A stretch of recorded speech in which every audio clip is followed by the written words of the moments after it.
Juste à ce moment, notre héros réalisa que c'était sa mère. Et alors, il se creva les yeux. Fin de Édith. Bonne nuit. Non. Je veux une autre histoire. Il est très tard.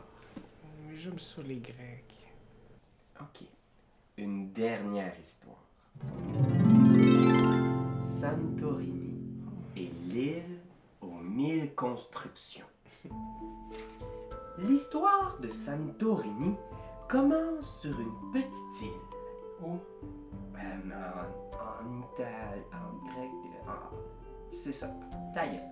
Sur cette île vivaient des constructeurs courageux. À chaque tour, ils devaient faire deux choses. Bouger et construire. Bouger et construire. Bouger et construire. Ça a l'air plate comme jeu. Non, c'est pas plate, c'est vraiment intéressant. Mais là, ils ont-tu des pouvoirs? Oui, jusqu'à 30 pouvoirs. 30 dieux courageux qui prêtaient leur pouvoir mystique à leurs amis. Certains pouvaient changer drastiquement les conditions de victoire de la partie. Pour d'autres, ils leur accordaient des petits boosts spéciaux du genre pitcher son adversaire sur une autre case ou le faire tomber. Et sais-tu comment ils gagnaient? Chaque équipe était en compétition pour construire la tour la plus haute. Mais combien d'étages? Ils devaient construire 3 étages. Et dès qu'un de ces travailleurs montait sur le 3e étage, il gagnait instantanément. Et alors, tour après tour, ces courageux constructeurs bâtissèrent et construisèrent. Et encore, ils pouvoirdèrent avec leurs amis les dieux. Et à la toute fin, le joueur qui arrivait au sommet était désigné vainqueur et l'autre était éviscéré.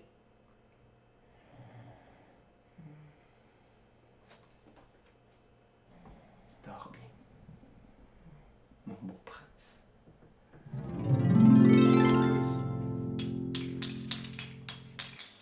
Ici? Hop. Hey! Maudit. Wow! Hey, mais c'est beau comme jeu! Ouais, écoute, je vais le dire. Je pense qu'on peut commencer avec ça. On ne gardera pas dans le suspense. On était très surpris. Vraiment. Moi, en tout cas, j'ai été super surpris. Moi, j'ai été impressionné et surpris. Shit. Ouais.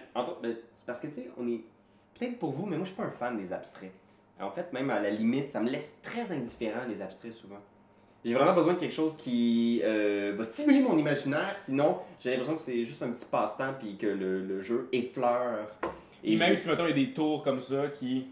Ben c'est ça justement, j'ai l'impression que dans ce jeu-là, je sais pas exactement c'est quoi, est-ce que c'est la mise en scène ingénieuse, magnifique, regardez ça, c'est superbe l'île que ça crée. C'est la thématique? C'est la thématique, c'est les pouvoirs sans cesse renouvelés, mais non, c'est super simple, hein.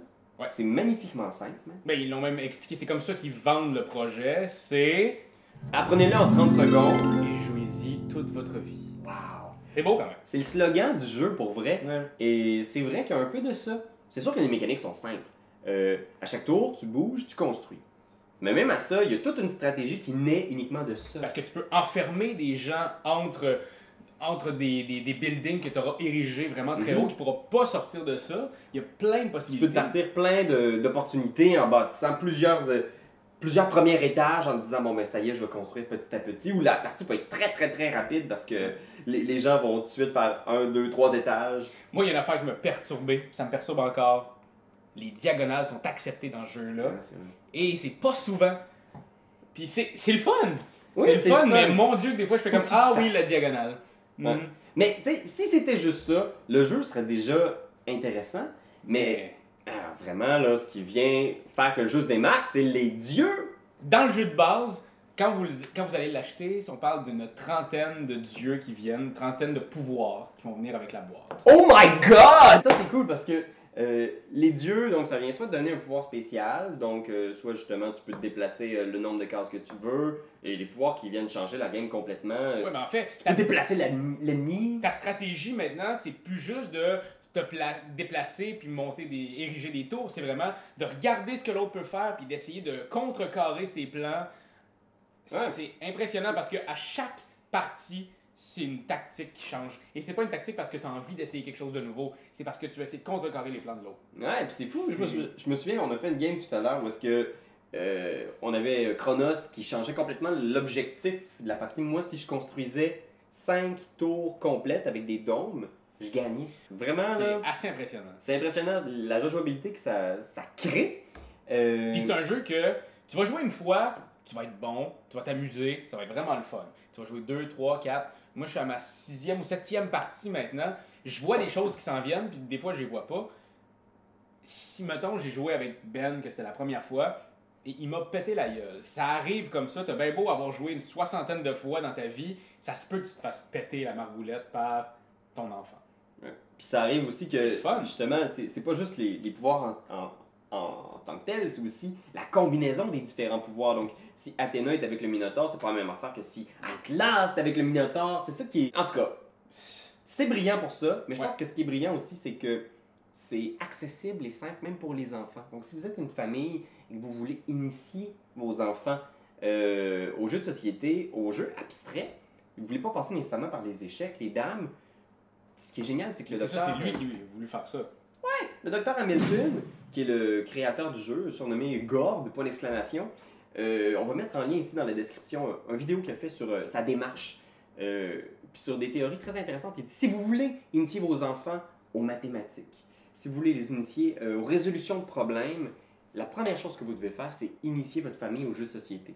C'est tellement une façon ludique, plaisante, de s'initier à la résolution de problèmes sans même s'en rendre compte. Ouais. Puis pas des jeux de société comme Monopoly Non. ou des jeux éducatifs du genre conjugue tes verbes Non. du premier groupe. Non! Même, c'est ça, les jeux abstraits vont développer le cerveau, vont développer ta tactique, Ouais, ton raisonnement, les parcours logiques. ta prise de décision. C'est con, mais des enfants.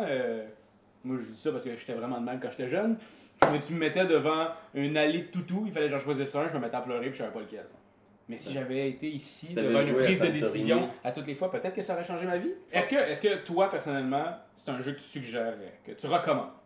Peut-être juste avant Vas-y. de lancer quelque chose, le pavé dans la mare, juste dire quelques petits trucs. Hey, vas-y. On a joué à 2. Ah oui, c'est vrai. Mais tu vois le ça sens. joue aussi à 3. À 3, il y a un autre joueur qui rentre dans la partie, donc on joue vraiment avec 6 ouvriers sur le plateau et c'est là que ça devient un peu chaotique. Il y a un peu de king's making. I am the king! Alors, mais ils sont très francs, ils vous le disent dès le début, c'est un jeu qui est conçu pour 2 joueurs. Le joueur.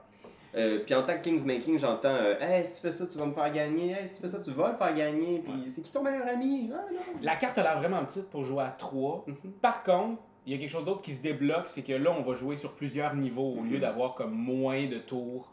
Là, on va avoir plus de tours, plus d'action. Mais oui, il y a un problème de Kingsmaking là. À Et à 4 4 joueurs. joueurs, c'est 2 équipes qui s'affrontent. Et là, il y a le chef de gang. Le joueur alpha. joueur alpha. Do it!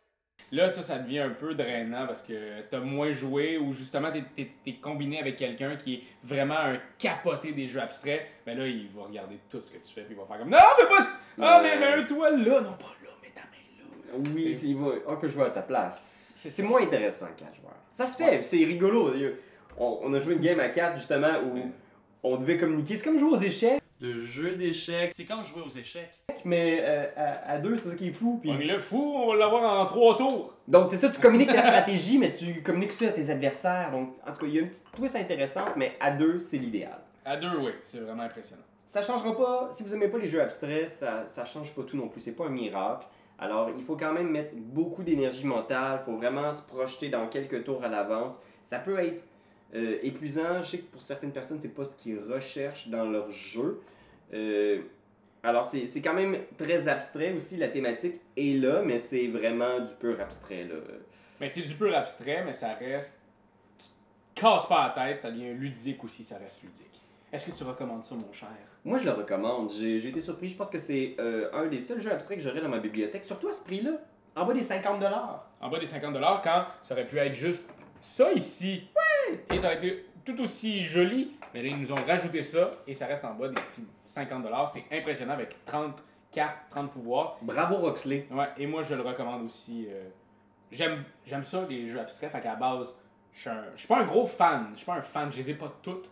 Mais ça reste que j'en ai 2-3 que j'aime beaucoup. Et celui-là, selon moi, leur pète la gueule. Wow. Alors, Santorini, qui est non seulement une pièce magnifique, mais aussi vraiment un jeu auquel vous jouerez peut-être toute votre vie. Et si vous voulez voir aussi, on a fait une petite partie qu'on a mis sur les interwebs, sur Patreon. Si vous ne nous suivez pas toujours, si vous voulez nous donner un petit montant, on parle ici de à partir de 1$. Si vous nous donnez 1$, vous allez pouvoir voir cette magnifique partie où Benjamin pète une coche. Ben ouais, le lien va être dans la description du vidéo, alors on t'invite à t'y rendre, Internet! Et oui, et d'ici là, si tu ne nous suis pas toujours, on est sur Facebook, YouTube et Instagram. Bonne nuit, fais de beaux rêves, Internet. Sois sage. Quand t'aimes quelque chose, tu te donnes des bisous dessus. Mais comme c'est un ordinateur, tu donneras pas de bisous. Tu vas plutôt commenter, puis tu vas partager. Oh oui, partager, partager, partager. C'est la leçon de Jésus! Ça, c'était bien parti, Migré!